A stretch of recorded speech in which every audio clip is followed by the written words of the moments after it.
Hello दोस्तों, आज हम इस वीडियो में आप लोगों को बताएंगे कि अभी हाल ही में 13 सितंबर को रिजर्व बैंक ऑफ इंडिया ने एक सर्कुलर जारी किया और इस सर्कुलर में बताया कि जो कमर्शियल बैंक्स हैं, रीजनल बैंक्स हैं या लोकल एरिया बैंक्स हैं या फिर प्राइमरी कोऑपरेटिव बैंक्स हैं या फिर स्टेट कोऑपरेटिव बैंक्स या डिस्ट्रिक्ट सेंट्रल कोऑपरेटिव बैंक्स हैं या एनबीएफसी है या एआरसी हैं, एसेट एसिड रिकंस्ट्रक्शन कंपनीज हैं।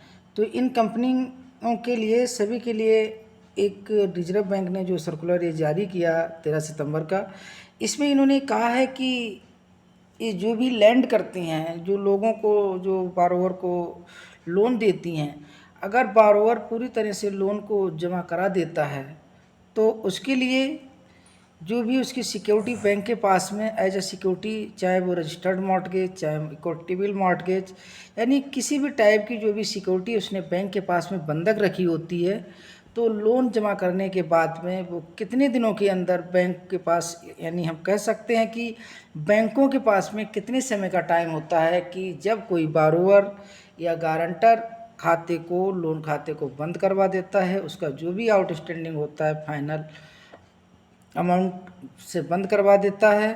यानी अकाउंट, जब लोन अकाउंट क्लोज हो जाता है तो उस अकाउंट क्लोज होने के बाद में कितने दिनों के अंदर बैंकों को जो सिक्योरिटी बंधक रखी हुई है उस सिक्योरिटी को वापस करना होता है। तो इसी से संबंधित ये सर्कुलर है, ये बहुत इंपॉर्टेंट सर्कुलर है। आइए इसके मेन पॉइंट हम देख लेते हैं। इस सर्कुलर 13 सितंबर 2023 को रिजर्व बैंक ऑफ इंडिया ने इसको इशू किया, जिसका circular number RBI 2023-24 60 number circular है। और ये सारी बैंकों को इन्होंने रेफ़र किया है कि ऑल टाइप ऑफ बैंक्स, जैसे कि कमर्शियल बैंक, ये सारी बैंकें इसमें आ जाती हैं। इनके लिए इन्होंने ये लेटर को भेजा है, मतलब इन बैंकों को इसमें इंस्ट्रक्शन दिया गया है। क्या इंस्ट्रक्शन दिया गया है कि responsible lending conduct, release movable immovable property, documents on repayment, settlement of proposal, settlement of personal loans, कि जो भी लोन्स होते हैं उनको जो डॉक्यूमेंट बैंक के पास में, चाहे वो मूवेबल प्रॉपर्टी से संबंधित हो चाहे इमूवेबल प्रॉपर्टी से संबंधित हो, उनको वापस करना पड़ेगा बैंकों को। उसके लिए यहाँ पर टाइमलाइन दी गई है। आइए हम ज़्यादा डिटेल में ना बात करके सीधे जो मेन पॉइंट हैं उन पर हम देख लेते हैं। तो सबसे पहला ये है कि ये रिलीज ऑफ मूवेबल या इमूवेबल प्रॉपर्टी डॉक्यूमेंट, ठीक है।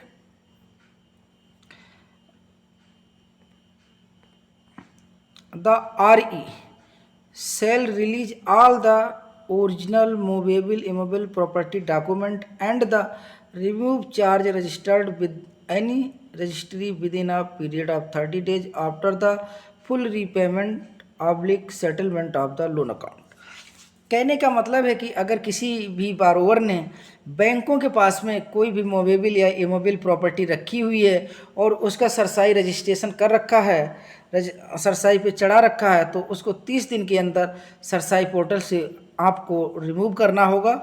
और साथ ही प्रॉपर्टी के जो डॉक्यूमेंट हैं वो 30 दिन के अंदर बारोवर को देना पड़ेगा। तो ये 30 दिन कब से हैं? जब से ये फुल रीपेमेंट ऑफ सेटलमेंट, यानी जब से कि फुल पेमेंट, या तो पूरा जो भी जितने का लोन है, जो भी लोन आज की तारीख में आउटस्टैंड कर रहा है, टोटल लोन वापस हो, या फिर उसका एज पर पॉलिसी, जो बैंक की पॉलिसी है उस पॉलिसी के हिसाब से OTS यानी सेटलमेंट अमाउंट हो, ठीक है।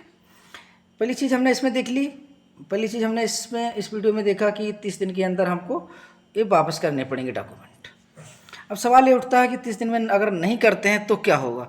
तो उसके लिए यहाँ पर ये दिया गया है, हम देखेंगे इसमें अगर नहीं देती है अगर कोई भी बैंक, तो उसका क्या पनिशमेंट है या क्या उसका कंपनसेशन है। अब है कि compensation for delay release immovable property document. जैसा कि हमने अभी तक ये जाना कि जो प्रॉपर्टी के डॉक्यूमेंट हैं, चाहे वो मूवेबल प्रॉपर्टी हो या इमूवेबल प्रॉपर्टी है, तो उनका खाता लोन बंद होने से 30 दिन के अंदर सरसाई से भी हटाना पड़ेगा और साथ ही ओरिजिनल डॉक्यूमेंट बारोवर को देने पड़ेंगे। अगर इन केस अगर वो नहीं दे पाते हैं तो उसके लिए जो कंपनसेशन है, डिले का कंपनसेशन है, वो क्या है? In case of the delay releasing of original movable immovable property, documents are failing to file charge certification from the relevant registry beyond 30 days after full repayment of the loan। कहने का मतलब कि original जो movable या immovable property document हैं कि वो 30 दिन के अंदर नहीं दे पाता है जब से कि लोन पूरी तरह से बंद हो गया है या सेटलमेंट है, यानी अकाउंट क्लोज हो गया है। The RE cell communicate to the borrower reason for such delay, तो उसको एक नोटिस बारोवर को सर्व करना पड़ेगा, बारोवर को एक नोटिस भेजना पड़ेगा कि ये जो 30 दिन के बाद में डिले हो रहा है उसका क्या रीजन है। In case where the delay is attribute to the RE, it shall be compensate the borrower at the rate 5000 for each day of delay. अगर RE मतलब अगर कोई भी बैंक 30 दिन के अंदर अगर वो नहीं देती है और उसके पास कोई भी जस्टिफिकेशन नहीं होता है डिले होने का कि हमें डिले क्यों, हम 30 दिन के बाद में डॉक्यूमेंट क्यों नहीं दे पा रहे हैं बारोवर को, तो उसके लिए 5000 रुपये पर डे के हिसाब से पेमेंट करना पड़ेगा।